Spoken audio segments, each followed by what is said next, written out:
Happy Public Domain Day, everybody. It's January 1st. Oh, yeah. Which means we get to geek out about all the stuff that just became free for everyone to use. Right. And I gotta say, this year, 2025, Yeah. it's a big one. Huge. It's a landmark year. You know, we've got Popeye. Popeye. Tintin even Cool. works by, like, big-time literary giants. You know, Yeah. William Faulkner, Oh, yeah. Ernest Hemingway, Huge names. and even more early Mickey Mouse is entering the public domain. Oh, okay. See, now that's where I kind of get lost. Yeah. I saw those headlines, Uh-huh.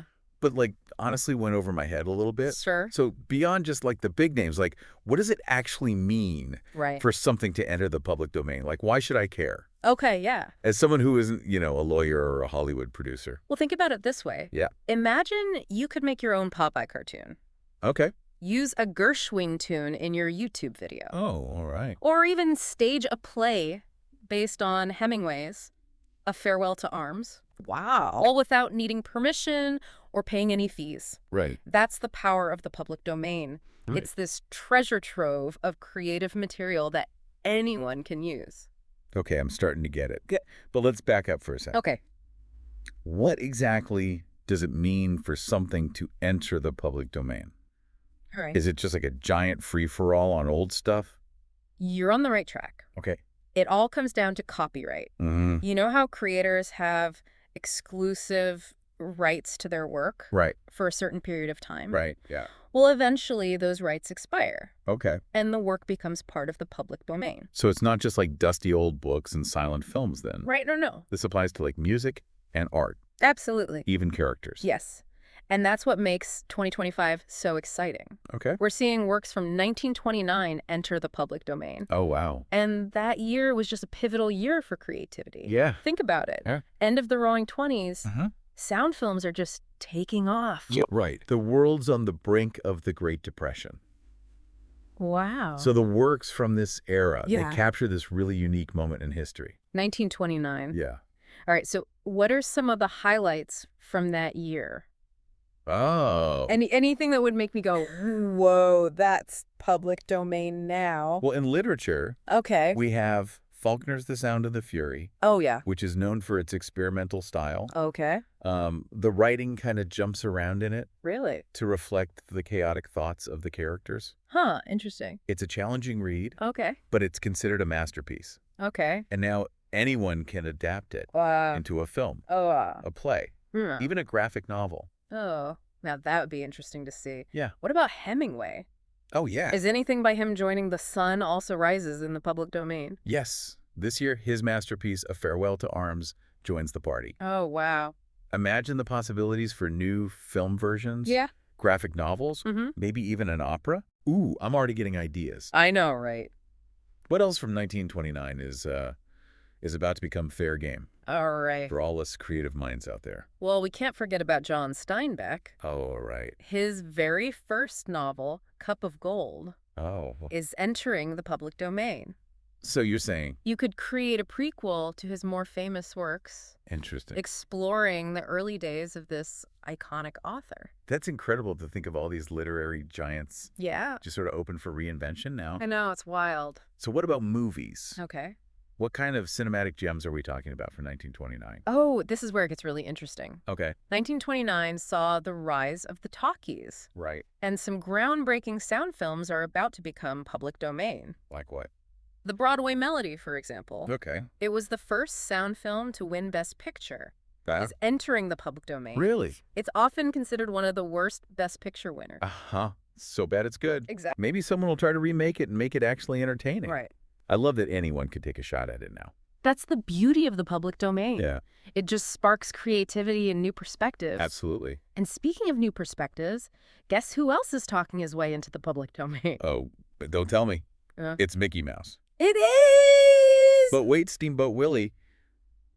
Mickey is already public domain, right? You're right. Yeah. That was Mickey's debut. Right. But in 1929, he found his voice Literally. literally in The Carnival Kid. Yeah. He utters those immortal words, hot dogs. hot dogs. Oh my gosh, yes. Now Talking Mickey is public domain, Wow. which could be a total game changer for fan animation Yeah. and might even challenge Disney's hold on the character a little bit. Oh, that's kind of wild. It is. Imagine all the independent Mickey Mouse projects that could pop up now. I know, right? Are there any other early Disney cartoons joining the party? You bet we're also getting gems like the Opry House, which is where Mickey's iconic white gloves first appear, Oh, wow. and the Skeleton Dance, Yeah. which was the very first of the Silly Symphonies series. Oh, that's right. Think about the impact these early works could have on, Yeah. animation students, Right. aspiring filmmakers. Yeah, it's like a whole animation history lesson. Yeah, Just became available to everyone. totally. So besides Talking Mickey Yeah. and So Bad It's Good, Best Picture winner? Uh-huh. What other cinematic treasures are hitting the public domain? Well, Alfred Hitchcock fans, get ready Okay. for Blackmail. Oh, wow. It was Hitchcock's first sound film, Really? though he actually started it as a silent film. What? Talk about a window into a master filmmaker's early work. That's amazing. Right. Okay, what about music? Oh, yeah. Any tunes from 1929? Oh, yeah. Get ready to tap your feet. Okay. We're talking Cole Porter, So, Fats Waller, oh, wow. even the iconic Singin' in the Rain. Wait a minute. Singin' in the Rain wasn't from the Gene Kelly movie. It wasn't. No, it debuted in a different movie. Mind blown. I know, right? What are some other musical gems we can look forward to using freely now? Well, there's Fats Waller's Ain't Misbehavin', Okay. Cole Porter's, what is this thing called Love? Yeah. Both jazz standards just ready for a 21st century remix. Nice. And get this. Okay. Happy Days Are Here Again, Uh-huh. which later became FDR's campaign song, Wow. is also entering the public domain. So it's like a soundtrack for a new era. It really is. This is incredible. Yes. So much creativity is about to become unlocked. It is. But you keep mentioning early Mickey Mouse Yeah, and early Popeye. right. It's not like the entire history of these characters is becoming public domain, right? You're sharp. Uh-huh. It's a little more nuanced than that. Okay. Characters often evolve over time. Right. So, for instance, Right. the mischievous steamboat stealing Mickey from Steamboat Willie is public domain. Right. But the friendly, heroic Mickey we know today, Yeah. that's still a few years away. So it's like snapshots of a character's life becoming public domain Exactly. at different times. Right? So does that mean like Yeah. someone could make a movie with early Mickey, Mhm. but he can't be like the modern Mickey we're all used to? Exactly. And it gets even trickier with characters like Popeye. How so? We're getting the early spinachless version. Oh, interesting. He didn't start getting his super strength from spinach until later. Oh, that's right. And that element is still under copyright. Huh. Okay. I'm starting to see how complicated this can get. Yeah. So what about using character names? Okay. Like, can I just start slapping Popeye on all my products now? That's where things get even more interesting. Oh, boy. We'll need to dive deeper into the world of trademarks to answer that question. Okay. It's not just about copyright anymore. So trademarks Yes. sounds like a whole other can of worms. Maybe even a can of spinach that Popeye can't even touch yet. Uh-huh. All right, so we're going to unpack this whole trademark tangle We are. in part 2 of our deep dive. We will. So buckle up. It's about to get legally fascinating. Oh, yeah.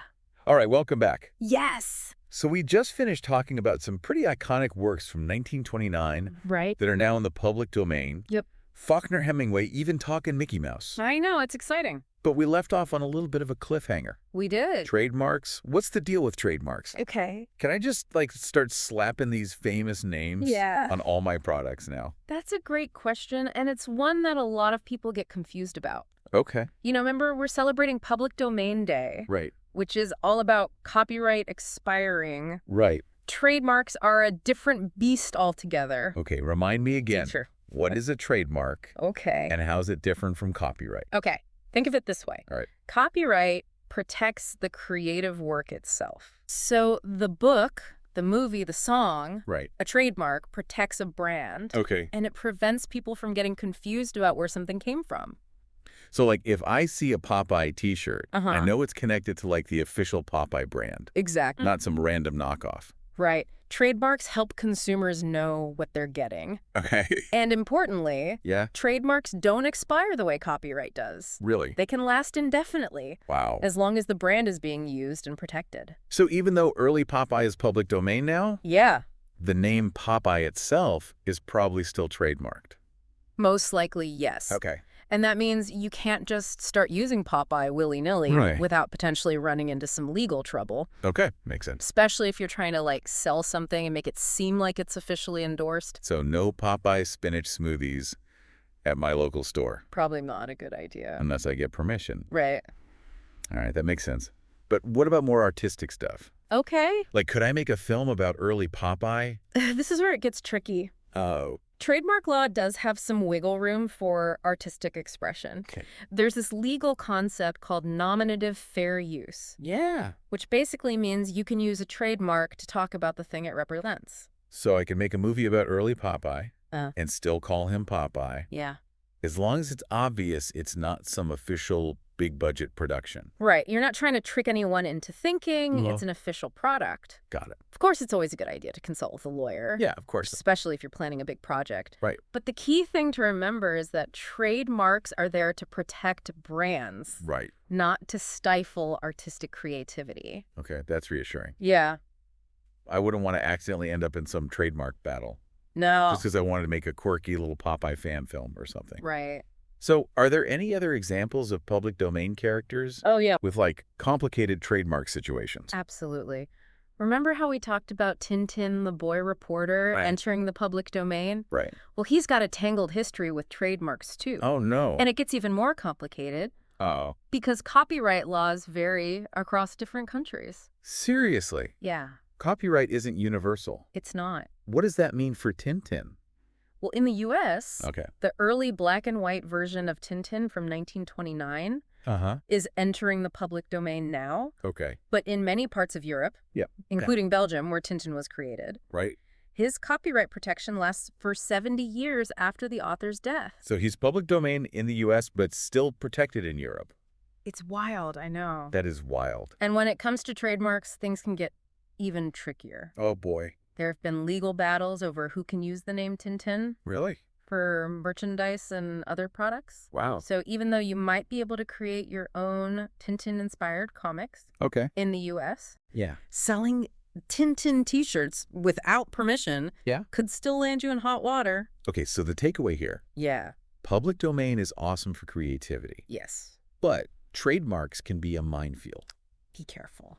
Always do your research. Yes, always. Speaking of research, Okay. we touched on a tricky copyright issue earlier, We did. orphan works. Yeah. Can you remind me what those are again? Orphan works are creative works Okay. where the copyright holder is either unknown Uh-huh. or just impossible to track down. Okay. And this is a huge problem, Yeah. especially for works created in the 20th century. Okay.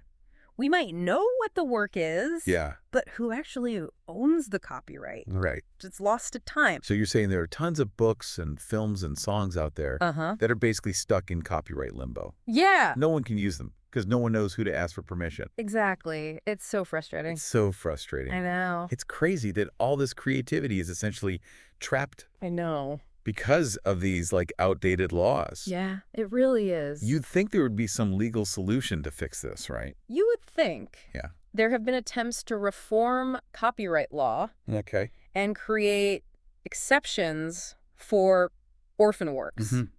But it's a slow process. Yeah. There's a lot of pushback, Really? From who? especially from big corporations Oh, interesting. who benefit from the current system. So it's kind of a bummer, honestly. Yeah. But at least we have Public Domain Day to Yeah. celebrate the works that are becoming free. Absolutely. Speaking of celebrating, Okay. remember how we talked about Buck Rogers, Oh, yeah. Buck Rogers. the space adventurer? Yeah. His journey to the public domain has been, A bit of a roller coaster. yeah, a little bit of a roller coaster. Remember? Yeah. He first appeared in 1928, Uh-huh. but the comic strip that really made him famous Right. came out in 1929. Right. And for years, there Mhm. were all these legal fights and confusion over who owned the rights to the character. So like a whole copyright saga. A saga. What happened? Well, at one point, Yeah. people thought the 1929 comic strip Okay. had fallen into the public domain What?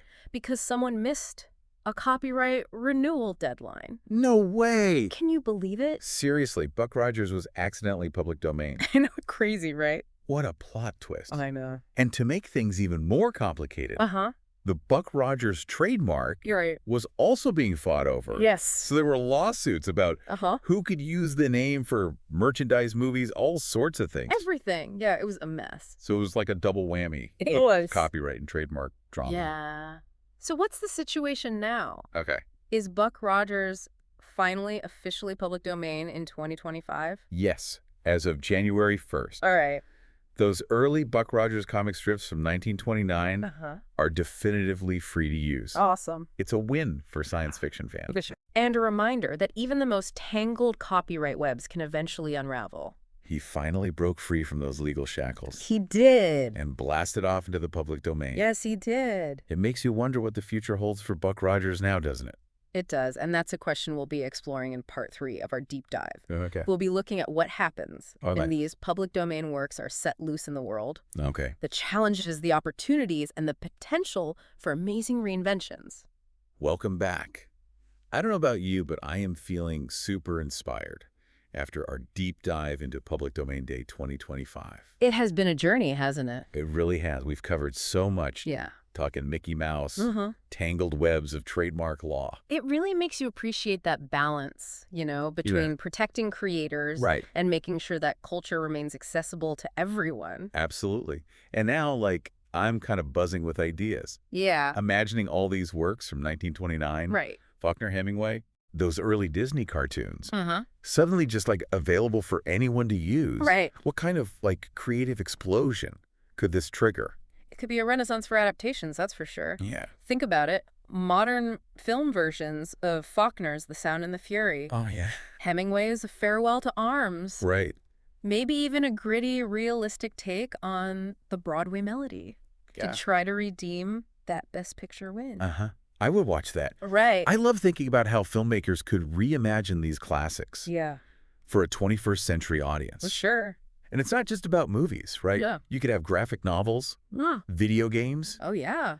maybe even virtual reality experiences Absolutely. based on these public domain works. Endless possibilities. Yeah. And it's not just about straight adaptations either. Right. We could see mashups, Okay. parodies, Uh-huh. all sorts of creative remixes. Like, what if Popeye ends up battling aliens Exactly. in a sci-fi comedy? Yeah. Or Tintin gets a gritty noir detective makeover. I would read that. So it seems like there's a huge opportunity here Oh, yeah. for artists and writers and musicians For sure. to really push the boundaries, Yeah. breathe new life into these old works. Absolutely. Public domain works can be incredible springboards for creativity, Yeah. but there are challenges too. Oh, okay. It's not as simple as just slapping a familiar character on something Right. and calling it a day. So what are some of the hurdles Okay. that creators might face Mhm. when working with public domain material? Well, for one thing, there's the issue of familiarity. Okay. Audiences have certain expectations Yeah. about these characters and stories. Right. Think about The Wizard of Oz Okay. or Peter Pan. Yeah.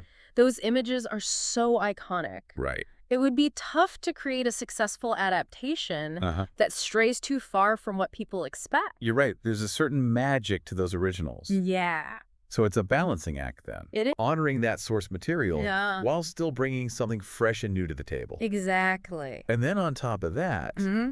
there's the challenge of standing out from the crowd. Yes. With so many public domain works becoming available, Right. creators need to find a unique angle, They do. an approach that really grabs people's attention. It's not enough to just be familiar. Right. You've got to be original and engaging. It's kind of like our podcast, right? Exactly. Taking all this information about Public Domain Day, Yeah. making it into something you actually want to listen to. Well, I think we've done a good job I hope so. highlighting both the excitement Yeah. and the complexities of the public domain. Absolutely. And it's about more than just entertainment too, right? It is. What about the broader impact Yeah. of all these works becoming free to use? Right. Like, how does this affect things like Right. education research, Yeah. even historical preservation? Imagine historians being able to freely access old films, Wow. documents, recordings, Right. without any copyright restrictions. Right. It could revolutionize our understanding of the past. That's a great point. What about educators? Uh-huh. They could use classic literature and music in the classroom Right. without worrying about licensing fees. It's like democratizing knowledge, Yes. making it available to everyone. Absolutely. And let's not forget about the potential for innovation. Oh, You know, when works enter the public domain, it can spark technological advancements. all right. Think about open source software. Right. Sharing and collaboration led to incredible breakthroughs. So it's about preserving the past and fueling the future. I love that. It was like this amazing cycle. Yeah. Creative works inspire new creations, Right. which in turn inspire even more creativity. The public domain is the engine that keeps it all going. It really is. And it's a reminder that creativity is a collaborative process Yes. built on this foundation of shared ideas and inspiration. So as we wrap up our deep dive into Public Domain Day 2025, Yeah. I have a question for you. Okay. What work entering the public domain excites you the most? Ooh, that is a great question. And what would you create with it Hmm. if you had the chance? You know, for me, it's those early Mickey Mouse cartoons. Oh, yeah. I would love to see what animators today Yeah. could do with that mischievous early version of Mickey. Right. Maybe like a silent film homage. Okay. Or Yeah. surreal experimental animation. Ooh, I love that. The possibilities are truly endless. And remember, the public domain is constantly expanding. It is. Every year, new works are added to this treasure trove, That's right. giving us more opportunities to create, Uh, reimagine, uh-huh. and connect with our shared cultural heritage. It's a truly exciting time to be a creative person. It is. And who knows? Yeah. Maybe something you create today Uh-huh. will one day inspire others Yeah. when it enters the public domain years from now. That's a great thought. So It's a- keep exploring. What? Keep creating. Keep creating And keep celebrating. and keep celebrating the power of the public domain. This is The Deep Dive. Signing off until next time, stay curious. Yeah.